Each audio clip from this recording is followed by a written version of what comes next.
Like 5 years ago, the idea was you do your thing, we do our thing, we don't bother each other. That was called tolerance. You want to dress up like a woman? Fine. Now, the rules have changed completely. Worship me as I dress up like a woman, or I'll crush you.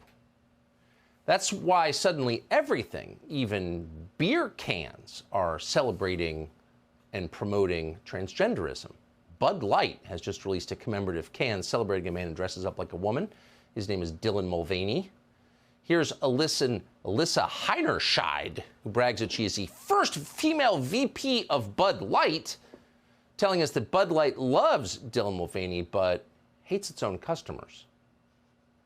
So I had this super clear mandate. It's like we need to evolve and elevate this incredibly iconic brand. What does evolve and elevate mean? It means inclusivity. It means shifting the tone.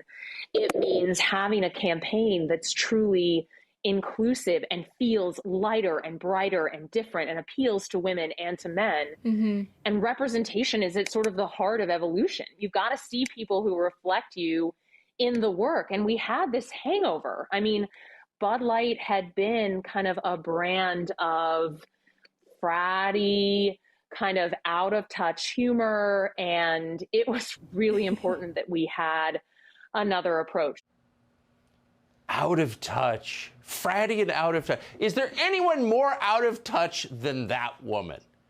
Is that woman the perfect physical embodiment of the problem in America? Yes. How do people like that take charge of our country? The least impressive, the dumbest, the most reactionary, the people who live in the tiniest little worlds, they run everything. People who drink Bud Light are not impressed, is the truth. John Rich is one of them. He is, of course, a famous singer-songwriter, a country star. He joins us tonight with his thoughts on Bud Light going trans. Jonathan, I appreciate your coming on tonight. What do you make of this? Well, you know, there's a lot of smart, really high-paid people, Tucker, that sit around big conference tables at all the major brands, and they spend millions and millions and millions of dollars to market their product. To do what?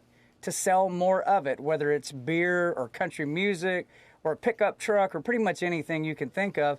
And it's their right to market it however they want. They're making a bet that this is going to sell more product. And so, you know, I'm also in this world. You know, I sell music. Redneck Riviera is a brand of mine that's nationwide. I keep it real simple. I go God, family, and country. If you love God, family, and country, you'll probably love Redneck Riviera, and it probably won't disappoint you. And what's happening, Tucker, is people that have been loyal to brands for decades and decades are finding it hard to stay loyal to them, and so they start hunting down other brands that they can go support. And there's tons of up-and-coming American brands out there that people are flooding to right now, kind of like mine. So you really got to hope, and it's not even owned by the Bush family anymore, but that Bud Light fails over this. I mean, I don't want to be mean. I don't want to root for bankruptcy, but in this case, I think we have to hope for that. I think the customers decide. Customers are king. So I own a bar downtown in Nashville called Redneck Riviera, and our #1 selling beer up until a few days ago was, guess what? Bud Light. That was the #1 beer. We got cases and cases and cases of it sitting back there.